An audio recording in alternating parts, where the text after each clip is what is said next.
Industrial Talk is brought to you by TX1. Now, you know cybersecurity is important if you're on this digital transformation journey. TX1 Networks has the solutions for you. And you're saying to yourself, Scott, they're going to be complex, they're going to be difficult. No, TX1's taken that into consideration, and they provide a suite of solutions that truly meet your cybersecurity needs. Go out to tx1-networks.com and find out more. You're not going to be disappointed. Also, Industry IoT Consortium. At Industrial Talk, we always talk about education. We always talk about collaboration. We're always talking about innovation. And if you're a business that has any desire to be resilient to the future, you need to be able to educate, collaborate, as well as innovate with other industry professionals. That's a must. Industry IoT Consortium brings that all together. You need to be a part of this community. You need to be connected with these leaders that are all a part of the Industry IoT Consortium. Go out to iiconsortium.org, find out more. Again, you will not be disappointed. You're just going to be happy. All right, thank you very much for joining Industrial Talk. Once again, we are broadcasting on-site IoT Solutions World Congress in Barcelona. Again, put that on your bucket list for 2023, end of January, a must-attend event. In this conversation, we have a two-gent conversation, one with Marc O'Regan and Mark Peters. The two Marks are talking about, one, responsible computing. What does that mean? And then two, how do you get involved? How do you get involved with responsible computing? That's what's on this Industrial Talk. Enjoy the conversation.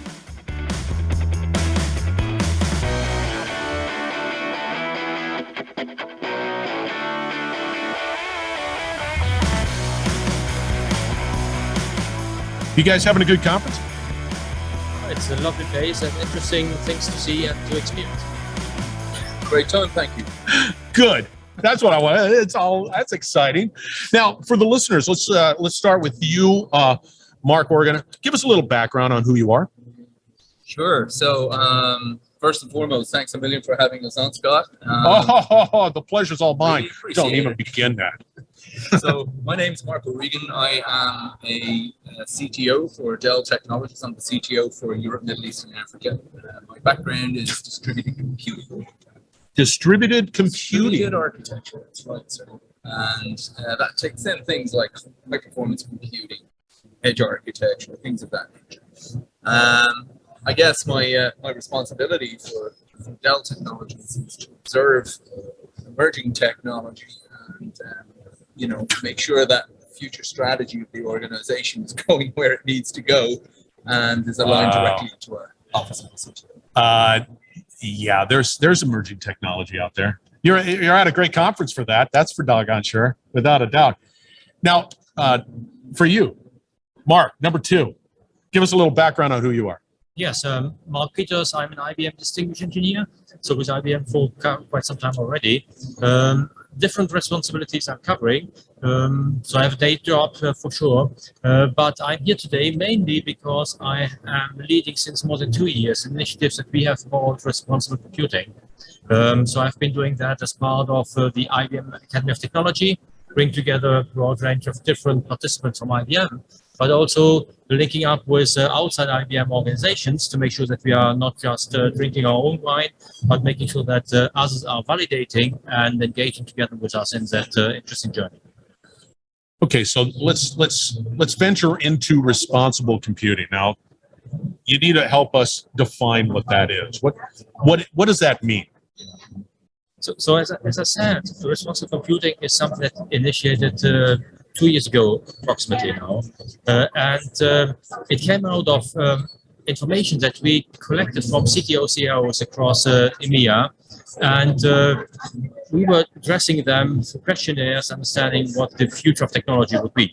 While collecting the answers, we understood that it's not only about technology, but these CTOs and CIOs were expressing some anxieties and some concerns about what their role would be in a sustainable environment in the future, what they would need to take care of when they would have to be approached by the CTOs or CEOs around sustainability or carbon footprint. What about security? What about the data usage and data concerns and data capabilities? What about the coding and the developers within the organizations, and how to bring this all together in a systemic or holistic approach and environment? So interlinking the different facets of what we now call responsible computing. So it goes beyond because when somebody says responsible computing, okay, you got an image in your mind, and now is there also sort of that moral component to it where a lot of conversations wrap around AI, neural net, taking my job away. Does that also encompass that, or is that just outside of the scope? Oh, definitely. So what we came up with is kind of a framework that we shaped, and we call it the hexagons of hexagons because there's an interlink between the 6 dimensions. And the 6 dimensions are responsible computing data center. So that's the physical infrastructure of a data center. Yep. Then it's about responsible computing infrastructure. So these are the compute capabilities or storage capabilities that are sitting in the data center. The 3rd dimension is responsible computing code. So how do you develop? How do you program? What type of programming language do you use to make code more efficient? And the 4th area is responsible computing data usage. And it used to be called data insights, but data insights from an IBM perspective is more like analytics driven. And we didn't want to get that automatic focus in our brains towards that dimension. That's why we call it data usage. And we are addressing their regulatory capabilities and challenges, but also what dark data is, for example, producing in terms of power consumption, just sitting on a machine somewhere. The 5th dimension is responsible computing systems. So bringing this all together from a systems perspective and also adding the ethical side of it or diversity side of the perspectives. And the last one is responsible computing impact. That's where we are addressing the impact for people and society. And when I say it's the last one, it's not just correct. As I said, it's hexagons of hexagons. So it's grouping together. There is an interlinkage and there is no defined entry point. The entry points are defined by maturity assessment models, bringing it more approachable to individuals and letting organizations and individuals decide where to enter these specific frameworks. So, Marc O'Regan, Dell. Why is it important for Dell to be a part of this responsible computing consortium? Yeah, good question. I think, Scott, it's extraordinarily important for Dell to be part of this. It's important for other organizations to be members also. This is a conversation that's been going on for some time in industry. It's a critical conversation. It's a conversation that's, by and large, been played down or largely ignored, and it can't be ignored any further. It's on the top of everybody's mind. We think about responsible computing. We're thinking about everything from, the responsibility that we have as an organization for Dell, for example, to ethical computing, sustainable computing, everything from how we build our technology, the process that we go through, partners and componentry elements that we bring in to build the models and the technology constructs, right through to the platform and where the data sits, our observability of that data integrity, the data sovereignty, data placement, and the data usage, how we use data for good or for bad. So it really is a conversation about responsibility.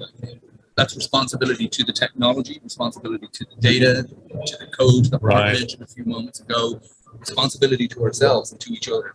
And that's what the consortium is in place to do, is to build that framework and bring those 6 principles that Mark talked to into a framework that's understood. So a question that comes to mind, and I don't know. I mean, I guess you guys will know. Is every time I come to an event like this, the people like you and trailblazers that are really pushing the envelope from a innovation perspective. There's a velocity that exists. Me, let's say I'm just Scott McKenzie, manufacturer. Am I behind the times? All I'm trying to do is trying to figure out where my role in my business is within all of this technology, this growth in technology. So when we start talking about responsible computing, am I behind or is there a way that I can incrementally sort of approach this fact? If I want to do this, I've got to approach this. Is there an incremental way to be able to do that? Yes, so let me pick up the question, Scott. So definitely there's an incremental way, and you can do it through the framework, you can do it through the pathways that we have defined. So it's kind of cross-cutting themes that are approachable by any industry. Yeah. So if you are a manufacturing industry, then there is perfectly a place for you to contribute even to responsible computing into the consortia, because we think, or we are convinced, in fact, this is not just a technology company consortia, but this is something that needs to be driven by cross-industry organizations and members. So while we have started that or initiated that early thinking in 2020, we were validating this thinking with outside parties. And they were coming from the financial services sector, from telecom business, and from energy and consulting services. So that's where we got initial feedback and comments and also contributions already. And that's where the value of the consortium and of the framework really comes from. Yeah, what I see is that it's broad. If you're a human being living in this world, you're going to be exposed. You just have to be exposed. And if you're a business that has any desire to have some resiliency and long-term success, again, it's a conversation that needs to happen. Do you agree with that? Yeah, absolutely. And to answer your first question, are you behind the times? I don't think so. I think you're within the times. Good. To quote the great Bob Dylan, the times they are changing, and they are. If you look at technology, just simply from a technology perspective, you have shifts, major shifts, tectonic shifts in technology. Every 15 to 20 years, it goes from centralized to decentralized, and we're very much at that decentralized swing. We have the emergence of edge. Now, look, like artificial intelligence, AI has been with us for 70 odd years, yes, thereabouts. Edge has been with us for as long, if not longer. Okay, so these are emerging technology spaces that are emergent within our times, and they are coming into the emerging technology frame. And CIOs, CTOs, and ultimately CEOs have to make that decision. How do I insert these technologies into my business, into my organization, onto government networks, or whatever that might be? And how do I do so meaningfully and with a level of trust and resilience, as you mentioned earlier on? And what is the framework around about understanding and doing that? So, as we look at things like AI, as new algorithms emerge, we're on this what we call third wave of AI. The algorithms are changing. Mark mentioned this a little bit earlier on. From a coding perspective, it's the responsibility to how you code, your methodology, the software that you're using, the program that you're using, but also the how you exploit the underlying technology, and then how you ultimately build ethical applications and how they're consumed. So AI, outside of just the general ethics and bias kind of frame, it's huge. It's a huge area. We're taking AI and we're landing it out onto the edge. We're landing it into factories. We're landing it into ICUs and our hospitals, or out onto energy grids, or into smart cities. How does that work? How do we approach this? What kind of architectural technology problems do we need to solve through? And so on and so forth. So it's these things, I think, that are going to start to emerge, within one of those 6 pillars within the hexagon, or potentially even cross merging between one or more of those pillars. Okay, so you see, you guys sort of huddle around the water cooler and you have these conversations, and somebody comes back to the water cooler and says, "Aha, I got a new one for you," and then you'd say, "You're right," and then for someone that says, "Hey, I'd like to get involved. I'd like to figure out. I'd like to be a part of what's going on because I believe in it and I see it and I understand it. And even though I've just got a little glimpse of it, how does somebody get involved with the consortium?" So the easiest way is, first of all, to look at the responsiblecomputing.net website, make sure to understand what is already written there. What we have started developing together is what we call the Manifesto for Responsible Computing. It's a set of values and principles. So everyone, organizations and individuals, are free to join through this manifesto and adhere to the principles, and that was already getting involved. And some of them may evolve into a full membership of the consortium later on and start contributing not just from the thinking, but also to define the measurements, the control points, and further drive its adoption across industries. So it's not difficult. I mean, there's just opportunities out there galore, and it depends on where you want to be within that whole definition of how do I get Yes. involved. So I wouldn't call it opportunities. I think there is a necessity to get engaged, to make sure that the voice of different industries is heard of, and that we are really going and moving forward, because this is nothing that one organization can do by themselves. This is really cross-organizational work that then will be very fruitful to what we are looking for, and that is prosperity, it's health, it's about people, it's about planet. So all the buzzwords that you also see in the press today are coming together from a technology perspective into responsibility. Yeah, and you're talking around the necessity to collaborate, because not everybody has all the answers, right? And in the case of a consortium, you're bringing in all of these different viewpoints, these different challenges, and you're able to access this whole collaborative type of environment to be able to draw some right conclusions or head in that direction. Is that correct? Yeah, that's exactly it, and it is bringing in that new thing that you mentioned, Scott. Right? It's what's this new thing? How do we insert this into the? How do we go about doing that? But it's also about the old thing as well, right? I mean, when we think about things from an ecosystem perspective, from an environmental perspective, the new and the old need to live together. You have to take this as a problem in IoT. You have to take something maybe that was born into an ecosystem 40, 45 years ago, maybe written in Cobalt, and it wants to talk to something that was written in Ruby and Rails or Python that's just been injected in 45 days ago. How do you get these two guys talking to each other, right?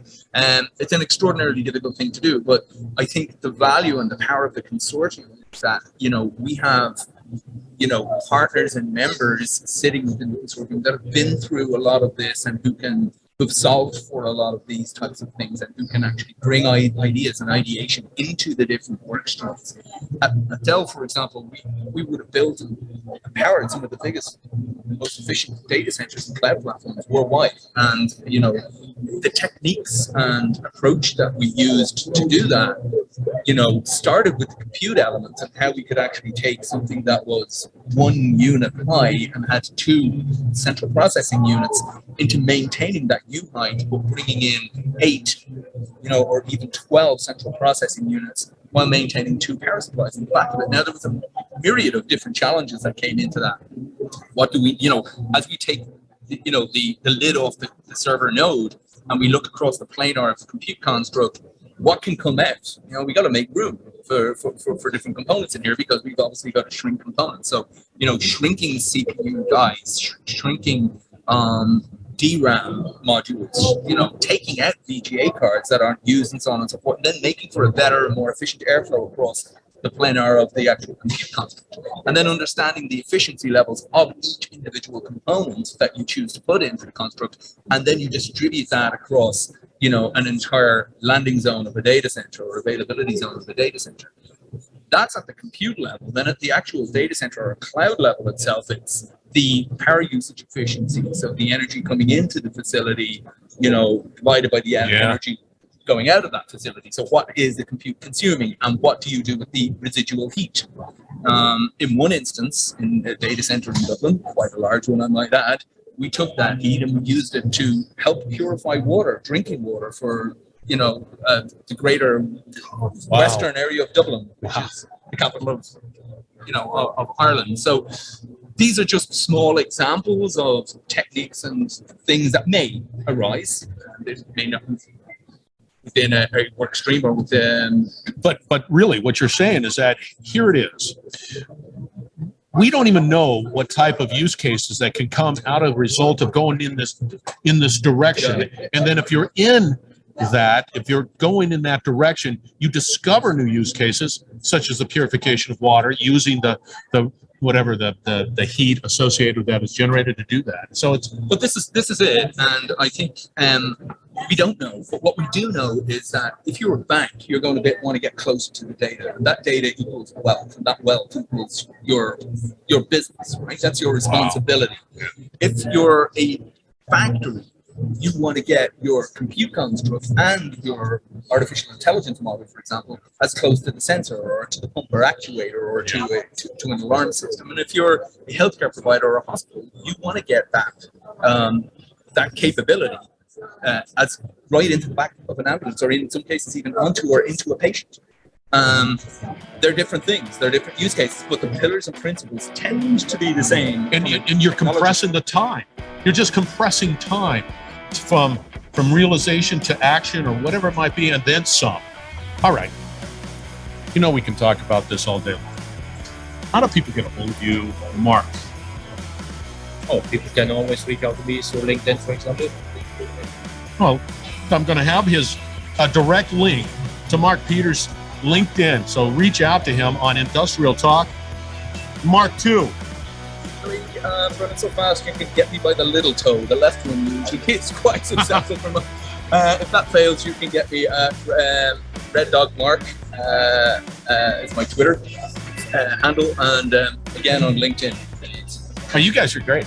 I mean, the passion is wonderful. As I continue to interview a lot of people from this particular event, there's no lack of passion. There's no lack of a desire to do something special. And what you're talking about here with the Responsible Computing Consortium, it falls right into special. Thank you for doing that. I really do. That's a great idea. All right, listeners. Again, we're going to have all the contact information for the Mark Squares here. Then it's MARC. No K's in both names are like that. And it'll be out on Industrial Talk. Once again, we're broadcasting live from IoT Solutions World Congress. Barcelona is the town, and we're having a great time. And it is fun talking to great professionals, companies that are really going to shape the way we do business and make our lives better. So thank you very much. Stay tuned. We're going to have another great conversation shortly. You're listening to the Industrial Talk Podcast Network.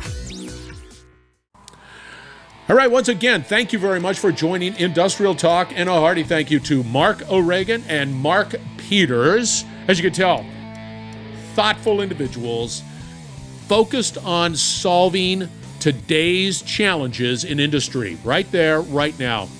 The other thing is that they're big into the need to collaborate. That's why they have this Responsible Computing Consortium out there. All the links will be out there. That's why they're involved. That's why you need to be involved. It is what's happening in the future, and you need to know how to do that and do that effectively and collaborate with, people like Mark and Mark to know how to do it and what is important. All right. Again, we are building here at Industrial Talk an ecosystem of problem solvers like Marc O'Regan and Mark Peters. And we are all focused on education, which is a must. Collaboration is important. And if you have a desire to have a business that is resilient, innovate. Right here, Industrial Talk. Remember, we have all the contact information for the Marks out on Industrial Talk. So reach out. You will not be disappointed. Thank you very much again for joining. We're going to have another great conversation shortly, so stay tuned.